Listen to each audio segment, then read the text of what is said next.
लोही studio में आपको खुश आमदीद कहते हैं। लोकल गवर्नमेंट की असामियों पर अप्लाई करने वाले उम्मीदवारों के लिए बुरी खबर। पीपीएससी ने भर्तियों पर पाबंदी लगा दी है।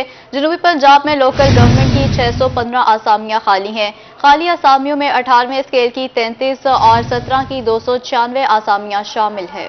लोकल गवर्नमेंट की असामियों पर अप्लाई करने वाले उम्मीदवारों के लिए बुरी खबर। पीपीएससी ने भर्तियों पर पाबंदी लगा दी। जनूबी पंजाब में लोकल गवर्नमेंट की 612 आसामियां खाली हैं। खाली असामियों में 18वें स्केल की 33 और 17वें की 296 असामियां शामिल थीं। आपको अपडेट कर रहे हैं, लोकल गवर्नमेंट की 615 असामियां खाली हैं।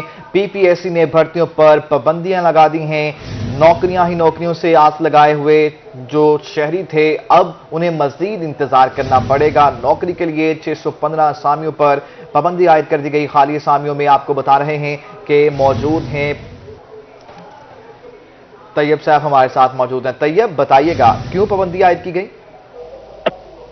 जी, ये लोकल गवर्नमेंट की जानिब से इजाजत दी गई थी पीपीएससी को कि हमें 615 मुख्तलिफ असामियों के ऊपर भर्तियां करके दी जाएं, लेकिन पीपीएससी ने तमाम तरह असामियों के ऊपर इश्तिहार जारी कर दिया, मगर बाद में कुछ कानूनी रुकावटें दरपेश आई हैं, जिसके बाद उन तमाम तरह जो मुश्किलात थी उनको दूर करने के लिए दोबारा फिर से ये असामियां जो है ये रोक दी गई हैं। अगर हम बात करते हैं 615 असामियों में, तो इसमें से 18 ग्रेड 18, ग्रेड 17 और ग्रेड 16 की 600 असामियां थी, जिसमें ग्रेड 18 की 33, ग्रेड 17 की 296, जबकि ग्रेड 16 की 179, जबकि ग्रेड 14 की 97 असामियां खाली थी। इसमें अगर हम बात करते हैं तो अफसरान की कमी के पेश नज़र तहसील ऑफिसर, अकाउंटेंट, म्यूनसिपल ऑफिसर और दीगर जो म्यूनसिपल ऑफिसर फाइनेंस, रेगुलेशन और इंफ्रास्ट्रक्चर के ऑफिसरान जो थे उनको भर्ती किया जाना था, और इस हवाले से ये परमानेंट तमाम की तमाम पोस्टें थी, जिसके ऊपर जनूबी पंजाब भर से बहुत से उम्मीदवार थे, सैकड़ों उम्मीदवार थे जिन्होंने इसके ऊपर अप्लाई किया था और इसी इंतजार में थे कि कब पीपीएससी की जानिब से ऐलान किया जाता है कि आपका टेस्ट होगा, उस टेस्ट के बाद इशू का डेट का ऐलान किया जाता है। लेकिन तमाम उम्मीदवारों ने अभी अपने इम्तिहान की तैयारी की हुई थी, लेकिन पीपीएससी की जानिब से बुरी खबर सामने आ गई कि इन तमाम असामियों के ऊपर भर्ती जो है वो रोक दी गई है। भर्ती रोक दी गई है। अच्छा तैयब साहब, ये कहिएगा, ये सिर्फ पहली बार नहीं हो रहा, ये पीछे माजी करीब में भी होता रहा है कि सीटों के लिए सीटें अनाउंस होती हैं, इश्तिहार आता है, बच्चे अप्लाई कर लेते हैं और तैयारी भी करते हैं, फिर 6-6 माह पेपर ही नहीं हो रहा। ये क्यों हो रहा है? क्यों ये जो पहले महकमाना हर्डल्स होती हैं इन्हें क्लियर क्यों नहीं किया जाता, बजाय के इश्तिहार छाप देते हैं?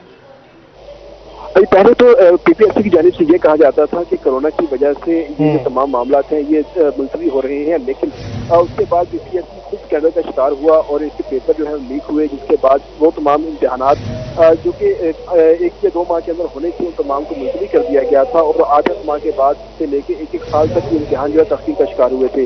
तो अभी तक पीपीएससी के जो गुज़िश्ता इम्तिहानात हैं वही मुकम्मल नहीं हुए, जबकि अगली जिनके पास वैकेंसीज हैं वो आ गई थी, जिसकी वजह से एक तो पीपीएससी का जो अपना इदारा है वो भी ओवर बर्डन हो गया था, जबकि उसके साथ ही महकमा लोकल गवर्नमेंट की जानिब से जो वैकेंसियाँ दी गई थी उसके ऊपर जो तमाम तरतीब है, जो तमाम तैयारी है वो पूरी नहीं की गई थी, जिसकी वजह से वो तमाम उम्मीदवार जिन्होंने अप्लाई किया हुआ था उनकी उम्मीदों के ऊपर पानी फिर गया है। तमाम उम्मीदवारों ने जिन्होंने तैयारी कर रखी थी उनकी उम्मीदों पर पानी फिर गया है। तैयब साहब, आपका शुक्रिया।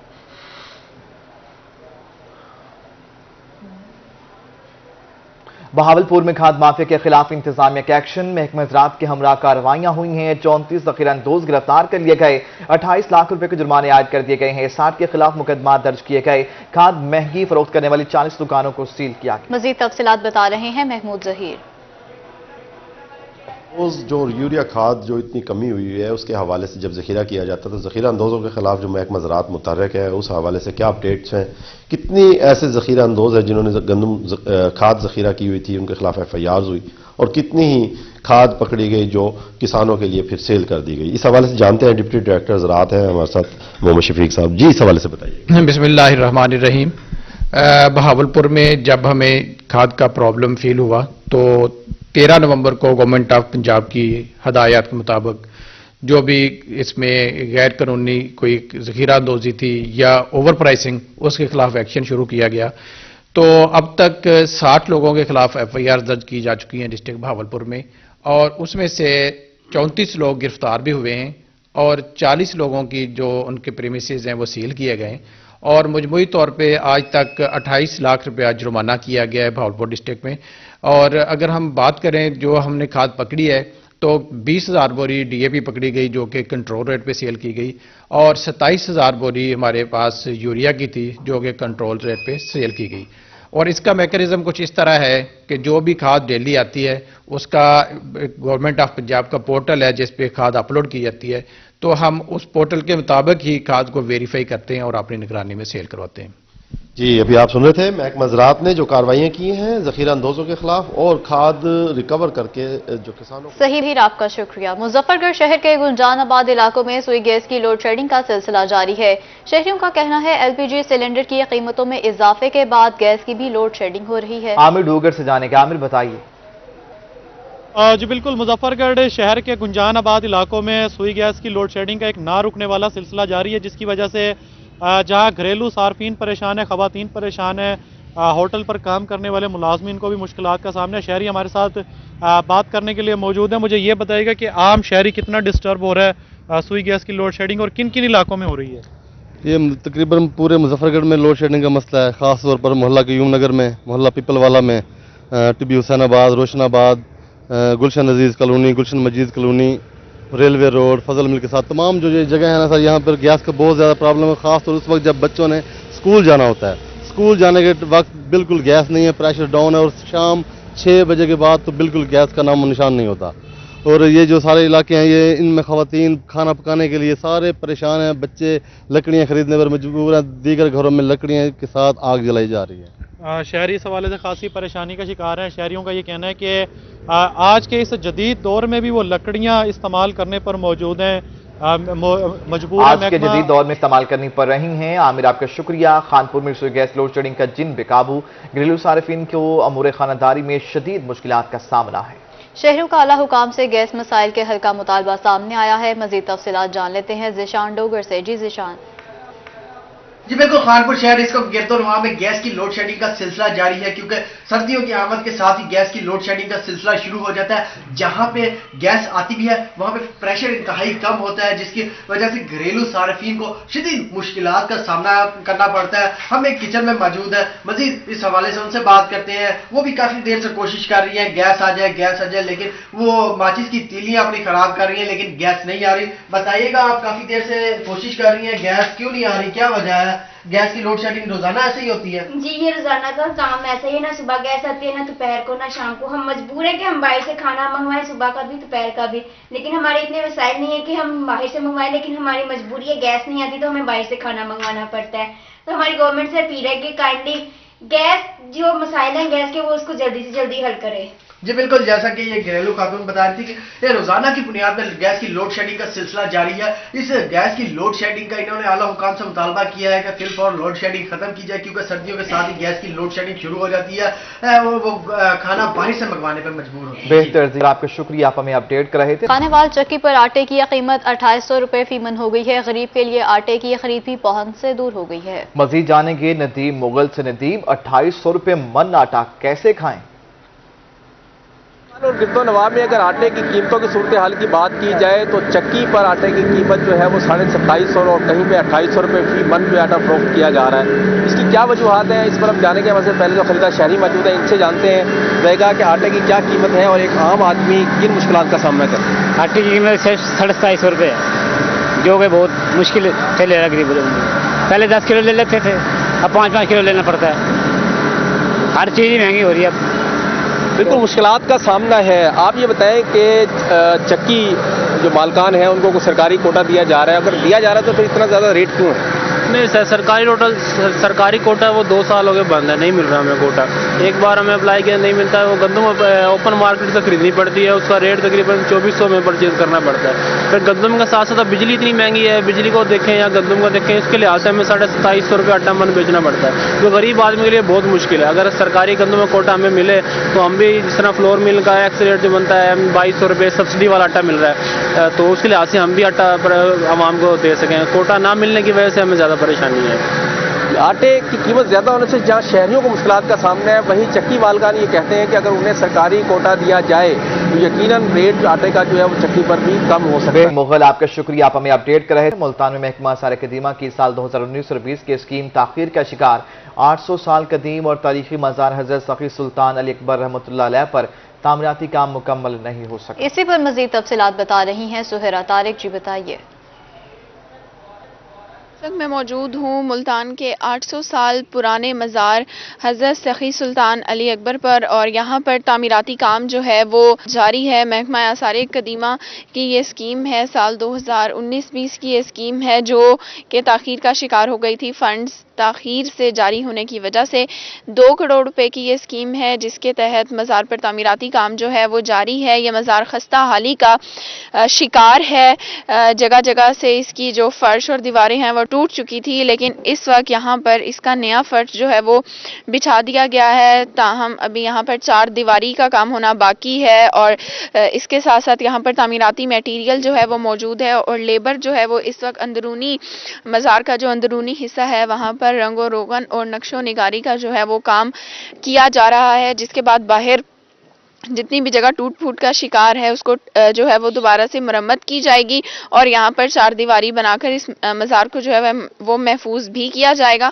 और इसके साथ साथ इसका जो गुंबद है, गुंबद का ऊपरी हिस्सा वो भी खस्ता हाली का शिकार था। गुंबद की भी दोबारा से जो है वो बहाली की जा रही है, और उसकी मरम्मत का काम जो है वो भी जारी है। पहले मरहले में 50 लाख रुपए के फंड जो हैं वो जारी किए गए हैं मज़ार की तामीर व मरम्मत के लिए, जिसके बाद यहाँ पर तामीराती काम जो है वो जारी जी सही सुहरा।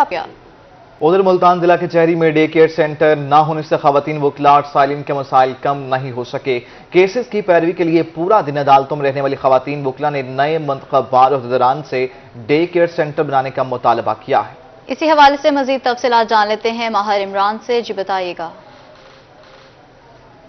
जी बिल्कुल, आज हम बात करेंगे इंतखाबात के बाद डिस्ट्रिक्ट कोर्ट के नए जो मुंतखब होने वाले अहदेदारान हैं वो हो गए हैं, लेकिन इस हवाले से उन पर बड़ी जिम्मेदारियां भी आयद होती हैं, क्योंकि यहाँ पे अगर हम बात करें मुल्तान डिस्ट्रिक्ट कोर्ट की तो फीमेल लॉयर्स, लेडी लॉयर्स और साथ ही साइलिन ख़वातीन की एक बड़ी तादाद मुल्तान में डिस्ट्रिक्ट कोर्ट में कचेरी में यहाँ पे आती हैं। पाकिस्तान की तीसरी बड़ी बार, और इसमें जो सहूलियात के फुकदान के हवाले से हम बात करेंगे। हमारे साथ माहिर कानून समीना राना एडवोकेट साहिबा मौजूद हैं। जेंडर डिस्क्रिमिनेशन ऑब्वियसली इधर है, और ख़वातीन के मसाइल भी ज़्यादा होते हैं अगर वो अदालतों का रुख करती हैं।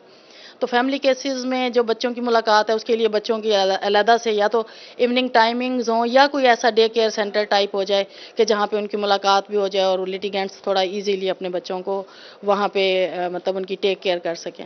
हाई कोर्ट में डे केयर सेंटर बना है, लेकिन वो लिटिगेंट्स के लिए बना है, वहाँ भी अभी हमारे मसाइल अपनी जगह हैं, क्योंकि लेडी लॉयर्स के बच्चों के लिए कोई डे केयर सेंटर अगर होगा तो उनके बाथरूम के करीब तर होगा।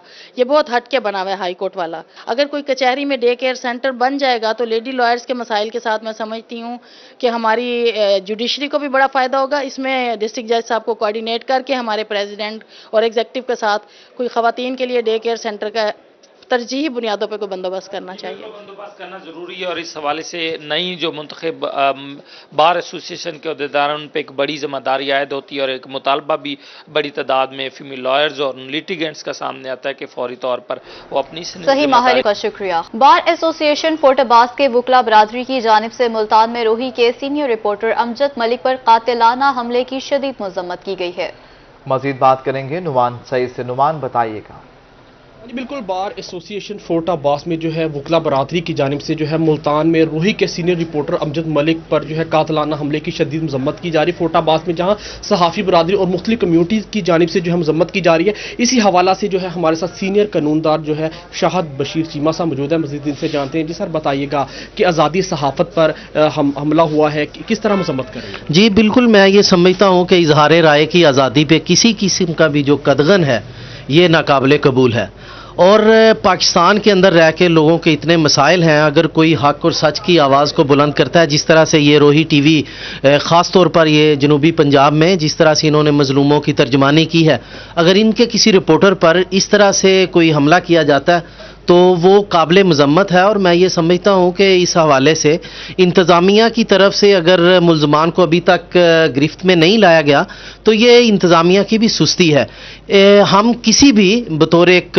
कानून के तालिब इल्म के ऐसे किसी भी जो इकदाम है उसकी हम मजम्मत करते हैं, और हम ये समझते हैं कि ये फंडामेंटल राइट्स में है कि आप किसी की अगर इजहार राय की आज़ादी पे कोई कदगन लगाने की कोशिश करते हैं तो हम उसको किसी सूरत भी कबूल नहीं करते। मैं ये मुतालबा करता हूँ کہ روہی کے جو رپورٹر ہیں ان پر جو حملہ کرنے والے ملزمان ہیں نہ صرف ان کو گرفتار کیا جائے بلکہ ان کو کیفر کردار تک پہنچانے کے لیے تمام اقدامات بروئے کار لائے جائیں۔ ہاں جی بالکل، سینئر قانون دار بھی ہمارے ساتھ موجود تھے، ان کی جانب سے جو وکلا برادری کی جانب سے نعمان سعید آپ کا شکریہ۔ ملتان میں روہی کے رپورٹر پر قاتلانہ حملے کے خلاف لیا میں بھی ڈسٹرکٹ پریس کلب کے باہر صحافیوں نے احتجاج کیا ہے۔ مزید بات کر لیتے ہیں زاہد سرفراز سے۔ جی زاہد بتائیے گا۔ جی بالکل جی، لاہور میں صحافی کے قتل اور اس کے ساتھ ساتھ ملتان کے اندر روہی ٹی وی کے سینئر رپورٹر امجد ملک کے پر قاتلانہ حملے کے خلاف آج جو ہے ضلع لیا کے اندر بھی جہاں پر صحافی برادری سراپا احتجاج ہے، ڈسٹرکٹ پریس کلب لیا کے باہر سے احتجاجی مظاہرہ کیا جا رہا ہے، جس کے اندر ڈسٹرکٹ الیکٹرانک میڈیا رپورٹر ایسوسی ایشن کے عہدیداران، اس کے ساتھ ساتھ پریس کلب کے صدر عبدالفریدی اور دیگر جو یہاں پر عہدیداران ہیں وہ موجود ہیں، صحافی موجود ہیں۔ نعرے بازی کرنے کے ساتھ ساتھ حکومت سے مطالبہ کیا جا رہا ہے کہ صحافیوں کو تحفظ دینے کے لیے بھی اقدامات کیے جائیں۔ ڈسٹرکٹ الیکٹرانک میڈیا رپورٹر ایسوسی ایشن کے جنرل سیکرٹری موجود ان سے بات کرتے ہیں۔ فہم صاحب کیا کہیں گے اور اس حوالے سے کیا مطالبہ ہے سر آپ کا؟ دیکھیں جی، چند دن کے اندر ایک صحافی کو جو ہے شہید کر دیا گیا اور دوسرے پر حملہ ہوا ہے۔ یہ حکومت جو ہے صحافیوں کو تحفظ دینے کے جو دعوے دار حکومت ہے اور آزاد میڈیا کے جو دعوے دار حکومت ہے وہ کہاں ہے ہمیں سمجھ نہیں آ رہی ہے۔ تو ہمارا یہی مطالبہ ہے کہ جو لوگ اس میں ملوث ہیں ان کو کیفر کردار تک پہنچایا جائے اور ملک میں اندر صحافیوں کے تحفظ کو جو ہے وہ یقینی بنایا جائے۔ جی بالکل جی، تحفظ کے یقینی بنانے کا مطالبہ کیا جا رہا ہے۔ تمام جو صحافی ہیں نعرے بازی کرتے اس بات کا مطالبہ کر رہے ہیں کہ صحافیوں کے حقوق کے لیے بھی حکومت جو کچھ نہیں کر رہی۔ صدر موجود ہیں ڈسٹرکٹ الیکٹرانک میڈیا کے، ان کی بات کرتے ہیں۔ شاہ صاحب آپ کیا کہیں گے اس والے سے؟ سر جی، یہ ہم خاص طور پہ جو قانون دان ہے یا ہمارا جو اس کے صحافیوں کی سیفٹی کے لیے جو قانون بنایا جا رہا ہے یا بنایا جائے گا، اس کے لیے میں ایک میسیج دینا چاہوں گا کہ دیکھیں صحافی جو ہیں یہ معاشرے کی آنکھ اور کان ہوتے ہیں، تو یہ جب معاشرے کے اندر کام کر رہے ہوتے ہیں تو ان کو سیفٹی چاہیے ہوتی ہے۔ تو میں گورنمنٹ آف پاکستان سے ریکویسٹ کروں گا کہ خدارہ جرنلسٹ جو ہیں ان کی سیفٹی کے لیے کوئی ایسا قانون بنایا جائے کہ جس سے یہ اپنے آپ کو سیکیور کر سکیں، اور ان کے بھی ماں باپ بھی ہیں، ان کے بچے بھی ہیں، ان کو بھی سیفٹی چاہیے ہوتی ہے۔ تو اس لیے میں گورنمنٹ آف پاکستان سے ریکویسٹ کروں گا کہ یہ جو جرنلسٹ ہیں ان کے لیے قانون بنایا جائے تاکہ ان کو سیفٹی بھرپور تحفظ بنایا جائے۔ زاہد سرفراز آپ کا شکریہ۔ ملتان میں ریسکیو 1122 کے ملازمین کی اسکیل اپ گریڈیشن کا معاملہ ہائی کورٹ ملتان بینچ میں ملازمین کی ترقی کا نوٹیفیکیشن واپس لینے کے خلاف سماعت ہوئی ہے۔ ڈپٹی ڈائریکٹر فائنانس 1122 اعجاز احمد ورک سے جواب طلب کیا گیا۔ 14 دسمبر 2018 کو اسکیل اپ گریڈیشن کا کوئی نوٹیفیکیشن جاری کیا گیا۔ فائنانس ڈپارٹمنٹ نے 24 جولائی 2019 کا نوٹیفیکیشن واپس لے لیا۔ ڈی ایچ کیو اسپتال میں گھٹنوں کی پیوند کاری کا پہلا کامیاب آپریشن مکمل ہو گیا ہے۔ M S D H Q doctor Amir Ahmed Khan نے بتایا کہ پنجاب کا پہلا ڈی ایچ کیو اسپتال ہے جہاں آپریشن کیا گیا۔ مزید تفصیلات جان لیتے ہیں اختر مجاز سے۔ جی اختر بتائیے گا۔ میاں والی کے شہریوں کے لیے بڑی خوشخبری، صحت کے شعبہ کی اگر بات کی جائے تو اس کو ایک انقلاب کہا جائے گا۔ میاں والی ڈی ایچ کیو ہاسپٹل میں جو گھٹنے ہیں، مصنوعی گھٹنے لگائے گئے، ان کا آپریشن کیا گیا، اور اس وقت ہمارے ساتھ موجود ہیں M S D H Q hospital doctor Amir Ahmed Khan صاحب۔ آپ سے اس سوال سے بات کرتے ہیں۔ ڈاکٹر صاحب، سب سے پہلے تو آپ مبارک کی مستحق ہیں کہ یہ ایک بہت بڑا کارنامہ ہے، یہ کیسے ممکن ہو پایا اتنے کم وسائل میں؟ بہت شکریہ اختر مجاز بھائی۔ پہلے تو ہم شکر گزار ہیں اللہ کی ذات کے کہ جس نے ہمیں اس کام کے لیے ہمت دی اور انیشیٹو لیا، اور اللہ کی حکمت سے سب کچھ کامیابی کی طرف یہ سارا کچھ گیا۔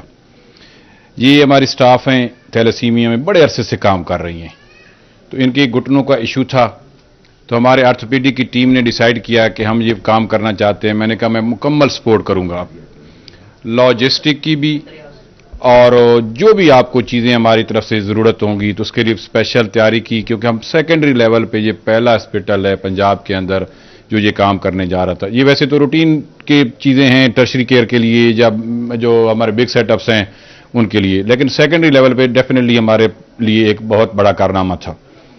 تو الحمدللہ اللہ کی ذات کی مہربانی سے ہماری یہ ساری چیزیں پائے تکمیل کو پہنچی، اور انہوں نے سنڈے سے واک بھی شروع کر دیے۔ لاسٹ وینسڈے کو ان کی سرجری ہوئی تھی۔ اس سے پہلے تقریباً ہم نے 10 دن مکمل تھیٹر کو تیار کیا۔